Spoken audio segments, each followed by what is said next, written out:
অন্তর্বর্তী সরকারের উপদেষ্টাদের গাড়ি ব্যবহার নিয়ে মিডিয়ায় খবর প্রচারের পর সামাজিক যোগাযোগ মাধ্যমে ব্যাপক সমালোচনার জন্ম দিয়েছে। সরকারি গাড়ি ব্যবহারে থোড়ায় কেয়ার করছেন উপদেষ্টাদের অনেকে। অভিযোগ আছে, ক্ষমতার অপব্যবহার করে কোনো কোনো উপদেষ্টা নিজের ও দপ্তরের নামে ৩ থেকে ৪টি গাড়ি দখলে রেখেছেন। সংশ্লিষ্ট উপদেষ্টাদের পরিবারের সদস্যরাও সেই গাড়ি হরহামেশাই ব্যবহার করছেন। শুধু তাই নয়, উপদেষ্টাদের একান্ত সচিব, সহকারী একান্ত সচিব, জনসংযোগ কর্মকর্তারাও কোনো কোনো ক্ষেত্রে গাড়ি হাঁকাচ্ছেন।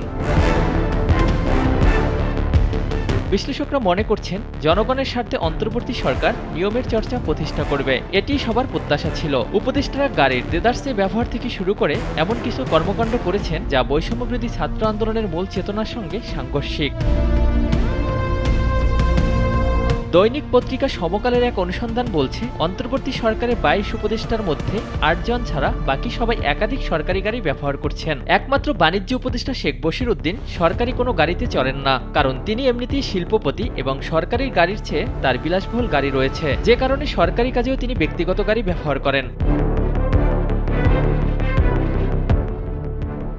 দায়িত্ব গ্রহণের পর সরকারি যানবাহন অধিদপ্তর বা পরিবহন পুল থেকে একটি করে টয়োটা হাইব্রিড গাড়ি বরাদ্দ পান সব উপদেষ্টা। দৈনিক ১৮ লিটার জ্বালানি তেলের সমপরিমাণ টাকাও পাচ্ছেন তারা। তবে অনুসন্ধানে দেখা গেছে, কয়েকজন উপদেষ্টার পরিবারের সদস্যরা ব্যবহার করছেন বিভিন্ন দপ্তর ও সংস্থার দামি গাড়ি। এজন্য বিভিন্ন দপ্তর থেকে যোগান দেওয়া হয়েছে একাধিক চালকও। এসব বাড়তি গাড়ির পিছনে চালক, জ্বালানি ও রক্ষণাবেক্ষণ খরচ বাবদ গাড়ি প্রতি সংশ্লিষ্ট দপ্তর থেকে প্রতি মাসে গচ্ছা যাচ্ছে প্রায় লাখ টাকা।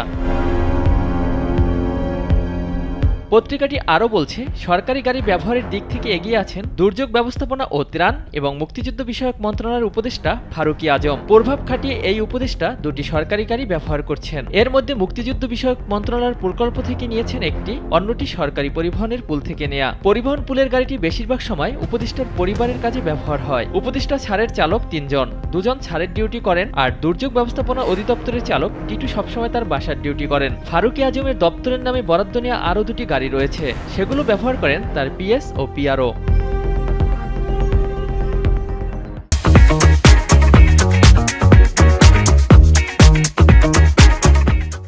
এই প্রতিবেদনে আর উল্লেখ করা হয়েছে, বিজ্ঞান ও প্রযুক্তি এবং অর্থ উপদেষ্টা সালাউদ্দিন আহমেদ একাই ব্যবহার করছেন 3টি গাড়ি। এদিকে যুব ও ক্রীড়া উপদেষ্টা আসিফ মাহমুদ সজীব ভুইয়া তার পিএস ও এপিএস সহ 6টি গাড়ি ব্যবহার করছেন। উপদেষ্টা সুপ্রদীপ চাকমা, আলী ইমাম মজুমদারও ব্যবহার করছেন একাধিক গাড়ি। এছাড়াও উপদেষ্টা শারমিন এস মুর্শিদ ও উপদেষ্টা আ.ফ.ম. খালিদ হোসেন চড়ছেন নিজ মন্ত্রণালয়ের গাড়িতে। তবে তাদের দুজনের পুলের গাড়ি ব্যবহার করছেন পরিবারের সদস্যরা।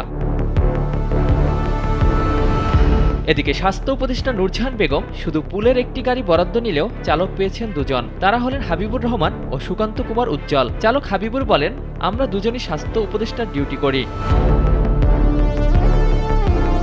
1973 সালে the ministers of state and deputy ministers আইনে বলা হয়, মন্ত্রী, প্রতিমন্ত্রী ও উপমন্ত্রী অর্থাৎ বর্তমান উপদেষ্টারা মন্ত্রী মর্যাদার সার্বক্ষণিক ব্যবহারের জন্য একটি গাড়ি পাবেন, যার রক্ষণাবেক্ষণ খরচ যোগাবে সরকার। পরে সংশোধনী আইনে বলা হয়, জরুরি দাপ্তরিক কাজের জন্য কিংবা ঢাকার বাইরে নির্ধারিত কোনো সফরে গেলে অতিরিক্ত একটি জিপ গাড়ি ব্যবহার করতে পারবেন। এসব ক্ষেত্রে সংশ্লিষ্ট মন্ত্রণালয়ের দপ্তর কিংবা সংস্থাকে জিপ গাড়ি সরবরাহ করতে হবে। উপদেষ্টাদের গাড়ি ব্যবহার প্রসঙ্গে ট্রান্সপারেন্সি ইন্টারন্যাশনাল বাংলাদেশের নির্বাহী পরিচালক ও দুর্নীতি দমন সংস্কার কমিশনের প্রধান ডক্টর ইফতেখারুজ্জামান বলেন, রাষ্ট্রীয় সম্পদের অপচয় এবং নিয়মের ব্যত্যয় যাতে না হয় সেদিকে খেয়াল রাখা এই সরকারের জন্য জরুরি। অন্তর্বর্তী সরকার এমন কিছু নজির স্থাপন করবে যেটি পরে যে কোনো রাজনৈতিক সরকারের জন্য দৃষ্টান্ত হবে। আর যদি সেটি না করে, একই ধারা অব্যাহত রাখে, তাহলে সেটি ক্ষমতার অপব্যবহার ও দুঃখজনক হবে। সুশাসনের জন্য নাগরিক, সুজন সম্পাদক ও নির্বাচন ব্যবস্থা সংস্কার কমিশনের প্রধান বদিউল আলম মজুমদার বলেন, অতীতের মতো যদি এটা হয়ে থাকে তাহলে তা কোনোভাবেই গ্রহণযোগ্য নয়। জনগণের প্রত্যাশা, তারা অতীতকে বাদ দিয়ে নতুনকে বরণ করবেন। কেউ ভুল করলে সেটি থেকে সরে আসার আহ্বানও জানান তিনি। তবে উপদেষ্টাদের গাড়ি ব্যবহারের বিষয়টি ইতিমধ্যে বেশ আলোড়ন তোলে সামাজিক যোগাযোগ মাধ্যমে।